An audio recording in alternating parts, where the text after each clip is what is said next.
Big Boss Malayalam season 1 title വിന്നറായ സാബുമോൻ ശ്രദ്ധിക്കപ്പെടുന്നത് സൂര്യ ടിവിയിലെ തരികിട എന്ന പരിപാടിയിലൂടെയാണ്.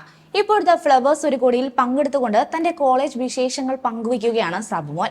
കോളേജ് വിദ്യാഭ്യാസ കാലത്ത് തന്നെ പലതരം പ്രശ്നങ്ങളിൽ ഇടപെടാറുണ്ടെന്നും വലിയ ലഹളകൾക്ക് താൻ കാരണമായിട്ടുണ്ടെന്നും പറയുകയാണ് സാബുമോൻ. പ്രശ്നങ്ങൾ സൃഷ്ടിക്കാൻ മിടുക്കനായിരുന്നു സാബു. ആ കഴിവ് കണ്ടുപിടിച്ച് സൂര്യ ടിവിയിലെ തരികിട എന്ന പ്രോഗ്രാം ഹോസ്റ്റ് ചെയ്യാൻ സാബുവിനെ സമീപിക്കുകയായിരുന്നു.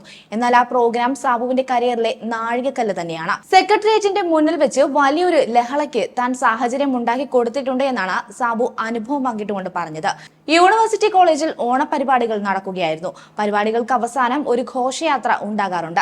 അത് കോളേജിൽ നിന്ന് ഇറങ്ങിയിട്ട് സെക്രട്ടേറിയറ്റിന്റെ ഗേറ്റിലൂടെ പോയി ട്രാഫിക് ഐലൻഡ് ചുറ്റി തിരിച്ചുവിടും. അപ്പോൾ പോകുന്ന വഴിക്ക് സെക്രട്ടേറിയറ്റിന്റെ മുന്നിൽ 2 സത്യാഗ്രഹ പന്തലുണ്ടായിരുന്നു.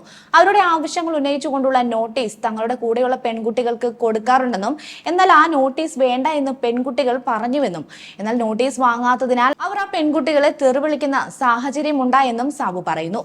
അങ്ങനെ തിരിച്ച് കോളേജിലെത്തിയപ്പോൾ ഈ പെൺകുട്ടികൾ തെറി വിളിച്ചതിനെ കുറിച്ച് പരാതി പറഞ്ഞു.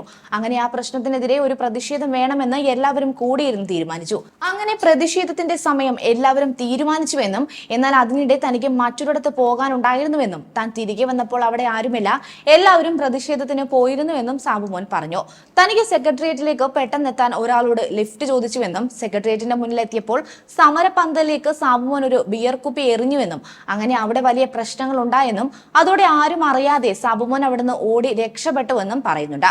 വീണ്ടും ഒരു പെട്ടിക്കടയുടെ മുന്നിലെത്തി ഒരു സോഡാ കുപ്പി കൂടെ വലിച്ചെറിഞ്ഞുവെന്നും പിന്നീട് അവിടെ പോലീസ് ഇടപെട്ടുവെന്നും ലാത്തി ചാർജും ഉണ്ടായെന്നും പറഞ്ഞുകൊണ്ട് സാബു രസകരമായാണ് തന്റെ അനുഭവം പങ്കുവച്ചത്. ശേഷം സാബുമോൻ ഒന്നും അറിയാത്ത പോലെ കോളേജിലെത്തിയെന്നും തന്റെ കൂട്ടുകാരൻ IP ബിനു ആരോ തന്റെ തലയിൽ സോഡാ കുപ്പി എറിഞ്ഞെന്ന് സാബുമോനോട് പറഞ്ഞുവെന്നും അപ്പോഴാണ് സാബുവിന് മനസ്സിലായത് താൻ എറിഞ്ഞ കുപ്പി തന്റെ സുഹൃത്തിന്റെ തലയിലാണ് കൊണ്ടതെന്നും സാബുമോൻ പറയുന്നുണ്ട്. അന്നത്തെ കൂട്ടുകാരൻ IP ബിനു ഇന്ന് തിരുവനന്തപുരം നഗരത്തിന്റെ കൗൺസിലറാണ്.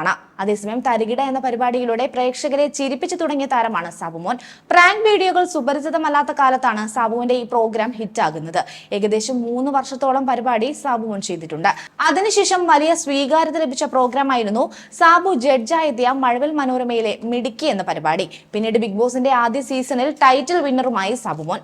ബിഗ് ബോസിലെത്തിയ ശേഷം സാബുവിന് ആരാധകരും കൂടി. ബിഗ് ബോസ് മലയാളത്തിൽ സാബുവിന് ശേഷം അതുപോലെ ഒരാൾ പിന്നെ വന്നിട്ടില്ല എന്നാണ് ആരാധകർ പറയുന്നത്.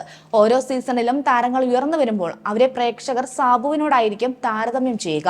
ഇന്ന് വരെ സാബുമോനെ വെല്ലുന്നൊരു മത്സരാർത്ഥി ബിഗ് ബോസ് വീട്ടിലേക്ക് കടന്നു വന്നിട്ടില്ലെന്ന് സംശയമില്ലാതെ തന്നെ പ്രേക്ഷകർ പറയുന്നു. കൂടുതൽ വാർത്തകൾക്കായി B4 Blaze ഫോളോ ചെയ്യൂ, സബ്സ്ക്രൈബ് ചെയ്യൂ.